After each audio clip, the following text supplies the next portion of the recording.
சரி, என்ன பண்ற? எப்படி இருக்க? நல்லா இருக்கியா? விஜய் அண்ணா வந்து பதவி இருக்க போறாரு நாளைக்கு. இன்னைக்கு ஃபுல்லா அதுதான் கொஞ்சம் ஹெட்லைன்ஸா போச்சு. மற்றபடி இன்னைக்கு கீழே விழுந்துட்டேன். காடு சுலுக்கிக்கிச்சு, வலி தாங்க முடியல. எம்மா உயிர் போற அளவுக்கு வலிக்குதுமா. முடியல. என்ன தப்பு செஞ்சேன்? நான் ஒண்ணுமே பண்ணல. மழை தண்ணி டைல்ஸ் இருந்து தெரியாம வீட்டுக்குள்ள வழிக்கு விழுந்து கால் சுலுக்கிச்சு. செம்ம வலிக்குது. எந்திரி கூட முடியல. எப்படி வேலைக்கு போக போறேன்னு தெரியல. தாங்கி தாங்கி நடக்க வேண்டியதா இருக்குது.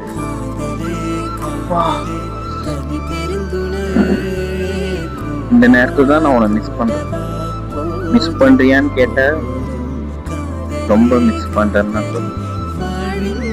சரி, பார்த்துட்டு சேஃபா இரு. Love you, miss you, by.